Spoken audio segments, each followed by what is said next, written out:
ఓం నమ శివాయ నమ.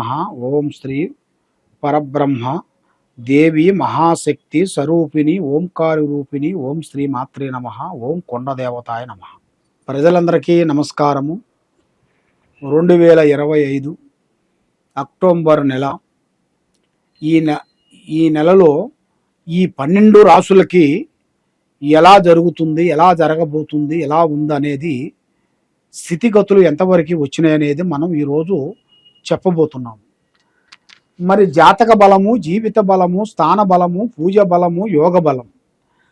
మరి ఈ 12 రాసుల్లో ఉండవలసిన వాళ్ళందరికీ శని మహాదశ ఎంతవరకు వచ్చింది, గురు బలం ఎంతవరకు వచ్చింది, రావు దశ ఎంతవరకు వచ్చింది, కేతు దశ ఎంతవరకు వచ్చింది, ఈ 12 రాసుల్లో ఉండవలసిన వాళ్ళకి ఈ అక్టోబర్ నెలలో ఏమి జరుగుతుంది, ఏమి జరగబోతుంది. కాబట్టి ఎన్నో రోజుల నుంచి వీళ్ళు అనుకున్న పనులు కొన్ని కాకోకుండా, చేతికాడుకు వచ్చినాయి కొన్ని చేజారిపోవటం, అనుకున్న ఉద్యోగాలు ఎంత ట్రై చేసినా కాకోకుండా, పెళ్ళిళ్ళు ఏది ఆలోచించినా ఎంత ట్రై చేసినా పెళ్ళిళ్ళు కాకోకుండా, కళ్యాణాలు కూడా దగ్గరికి వచ్చి దూరం కావటం, సంతాన భాగ్యంలో కూడా బ్రేకు కావటం, ఆరోగ్య సమస్యలో కూడా చాలా వరకు ఇబ్బందులు పడటం. మరి వీళ్ళు ఏ కార్యక్రమం అనుకున్నా, ఏ పని అనుకున్నా కూడా ఆ పని చేతికాడుకు వచ్చి చేజారిపోవటం. మరి గవర్నమెంట్ డిపార్ట్మెంట్ కానీ, హోమ్ డిపార్ట్మెంట్లో కానీ, రెవెన్యూ డిపార్ట్మెంట్లో కానీ, రియల్ ఎస్టేట్లో కానీ కొన్ని ప్రమోషన్లు, కొన్ని చేయాల్సిన కార్యక్రమాలు ఈ నెలలో ఎలా ఉన్నాయి, ఎలా ఉండబోతున్నాయి, మరి వాళ్ళు ఏ శాంతం చేస్తే వాళ్ళకి ఆ సమస్య అనేది తీరిపోతుంది, మనశ్శాంతి అనేది వాళ్ళకి ఎలాగ నిలబడుతుందో అనేది మనం ఇప్పుడు ఈ 12 రాసులకి స్థితిగతులు ఎలా ఉన్నాయా అనేది చెప్పబోతున్నాం. ఓం నమ శివాయ. ఈ మకర రాశిలో ఉండవలసిన వాళ్ళందరికీ అక్టోబర్ నెల మకర రాశి. ఈ మకర రాశిలో ఉండవలసిన వాళ్ళకి అదృష్ట బలం, జీవిత బలం, యోగ బలం, లక్ష్మీ బలం, కేతువు బలం. కేతువు బలం అనగా వీళ్ళు ఒక్కలే కష్టపడుతుంటారు. భార్య పిల్లల్ని, కుటుంబాన్ని మొత్తాన్ని పక్కన పెట్టి ఊర్లో పెట్టేసి ఒక్కలే వస్తుంటారు. వీళ్ళు ఒక్కలే వచ్చి చాలా కష్టపడుతుంటారు. కష్టపడ్డా కూడా చెడము తీరుకుండదు, దమ్మిడి ఆదాయం ఉండదు. కష్టపడుతూనే ఉంటారు. కానీ పెద్దలు మాట వినుకోకుండా, పెద్దవాళ్ళు చెప్పిన డైరెక్షన్లు పోకోకుండా వీళ్ళు సొంత నిర్ణయాలు పోతుంటారు. సొంత నిర్ణయాల వల్ల లేనిపోయిన సమస్యలో ఇరక్కబోతుంటారు. కాబట్టి అలా చేసిన వాళ్ళకి కొన్ని సమస్యలు తప్పవు. కొన్ని కావాలంటే కొన్ని వదిలేయాలి, అన్ని కావాలంటే మనకు దక్కవు. కాబట్టి మనకి ఆదా కావాలి, ఇది కావాలి, అది కావాలంటే కాదు. చదువు కావాలి, పని కావాలంటే కాదు. పని కావాలంటే చదువు కావాలి, చదువు కావాలంటే పని కావాలి. మనకి చదువు కావాలంటే పని వదిలేయాలి, పని వద్దనుకుంటే చదువు కావాలి. ఈ రెండిట్లో ఒకటి చేయాలి. కానీ ఈ రెండు కావాలనుకుంటే ఏది కాదు కదా.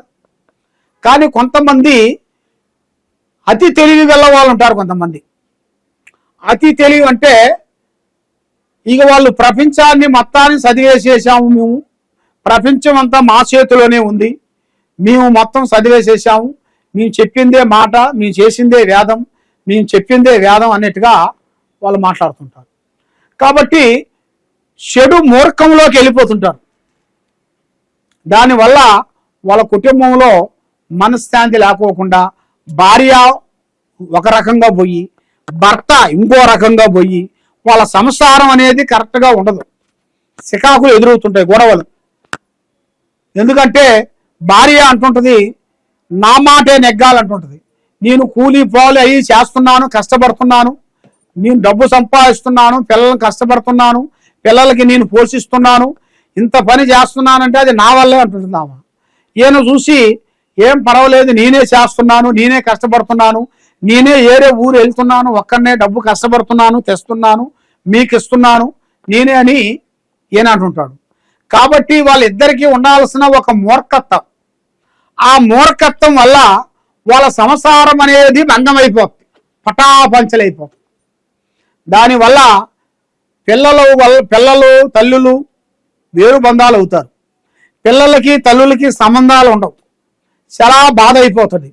కాబట్టి ఇవన్నీ లేకోకుండా ఒక నిర్ణయానికి రావాలి.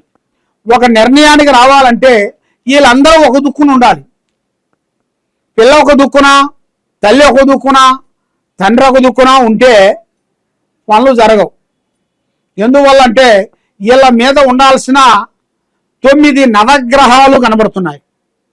నవగ్రహాలు దాంతోపాటు వీళ్ళకి కూర్చుంటే కుందేలు బుద్ధి, లేస్తే లేడు బుద్ధి, పండుకుంటే పాము బుద్ధి, 3 బుద్ధులు 6 గుణాలు కనబడుతున్నాయి.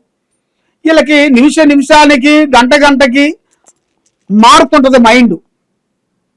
ఒక టైంలో ప్రశాంతంగా ఉంటారు, ఒక టైంలో చిరాకు పడుతుంటారు, ఒక టైంలో నవ్వుతూ ఉంటారు, ఒక టైంలో బాధగా ఉంటారు. ఇలాంటి జాతకం అనేది ఇలా జాతక యోగంలో కనబడుతుంది. మరి ఎట్లా ఇలా జీవిత యోగంలో అనేది మంచి మార్గం రావాలి అంటే ఒక పెద్దవాళ్ళ మాట వినాలి, లేదా వీళ్ళిద్దరూ ఒక అండర్స్టాండింగ్ రావాలి. వీళ్ళిద్దరూ ఒక అండర్స్టాండింగ్ లేకోకుండా ఎవరు అండర్స్టాండింగ్ వాళ్ళు పోయారనుకోండి, ఆ కాపురం నిలబడదు, ఆ కుటుంబం నిలబడదు, ఆ పిల్లలు కూడా వాళ్ళ తల్లిదండ్రుల మాట వినరు. మా తల్లిదండ్రులు బాధపడుతున్నారు, సికాకు పడుతున్నారు అని వాళ్ళ మైండ్ కూడా డివైడ్ అయిపోతుంది. వాళ్ళ మైండ్ డివైడ్ అయిందనుకో, మీరు ఏ మాట చెప్పినా కూడా మీ మాట వినరు. మీ నిర్ణయం మీరు తీసుకున్నప్పుడు వాళ్ళ నిర్ణయం వాళ్ళు తీసేసుకుంటారు. దానివల్ల లేనిపోయిన సికాకులు ఎరక్కబోతారు.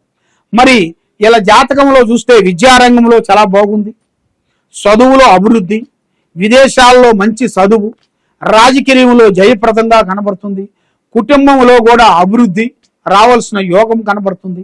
కాబట్టి స్థాన మార్పు చేయాలి. వీళ్ళు ఉండే ఇంట్లో నుంచి మార్చేయాలి. సొంత ఇల్లేనా సరే దాన్ని పక్కకు పెట్టేసి అది ఏరే వాళ్ళకి ఇచ్చేసి వీళ్ళు ఏరే స్థానానికి వెళ్ళిపోవాలి. అప్పుడు ఇలా దశ తిరిగిద్ది. లేకపోతే జీవితాంతం ఇలాగే బాధపడుతుంటారు. ముందుకు రారు, వెనకపోదు, బండి కదలదు, పని కాదు. ఆ విధంగా జరుగుతుంటుంది. మానసికమైన ఒత్తిళ్లు కొన్ని ఎదురవుతుంటాయి. కాబట్టి వాళ్ళకు వచ్చిన అవకాశాలు కూడా వాళ్ళే పోగొట్టుకుంటారు. ఎవరో పోగొట్టేది కాదు, వాళ్ళే పోగొట్టుకుంటారు. ఎందువల్ల వాళ్ళకు వచ్చింది మంచి ఛాన్సు. ఆ ఛాన్సులో మనం నిలబడి దాంట్లో కరెక్ట్గా కృషి చేసి కష్టపడితే మనకు 4 డబ్బులు వస్తాయి, 4 రూపాయలు వస్తాయి అనేది వాళ్ళ మైండ్కి తెలియాలంటే కొంచెం కృషి చేయాలి. ఏం పర్వాలేదులే, మనం కష్టపడవచ్చులే, సంపాదించవచ్చులే, చేయొచ్చులే అనుకొని మూర్ఖంగా ఆలోచిస్తే వాళ్ళకి ఎక్కువ అంటదు. అంతేగాడి అంటిద్ది కానీ మొత్తం అంటదు. నువ్వు ఆముదంలో నిండగా మునిగినా కూడా అది ఎంతవరకు అంటిద్దో అంతవరకు అంటిద్ది. అదే విధంగా కొన్ని జరుగుతున్నాయి, మన కళ్ళ ముంగల ఎన్నో చూస్తున్నాం. కాబట్టి ఒకరు చేసిన తప్పు మళ్ళా మనం చేయకూడదు. కాబట్టి మీరు జాగ్రత్త పడండి. ఇక నుంచి మీరు కొన్ని జాగ్రత్తలు తీసుకోండి.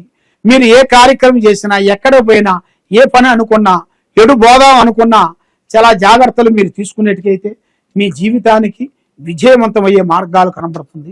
కాబట్టి మీరు చేయాల్సింది పూజా బలం.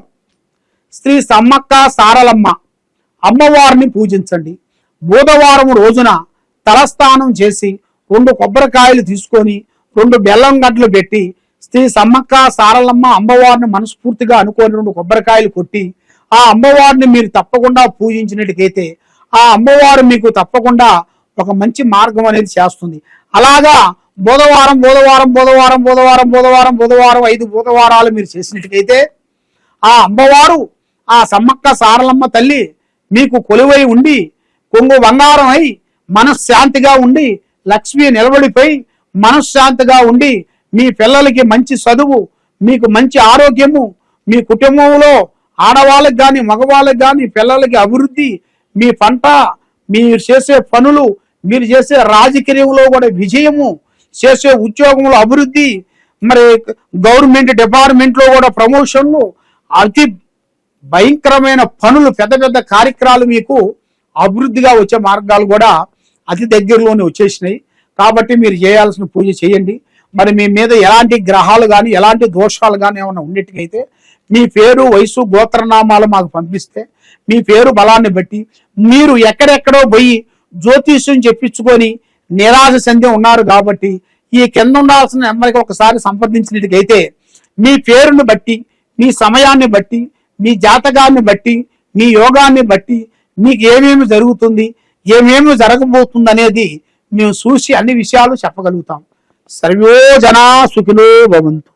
ఓం నమః శివాయ నమః.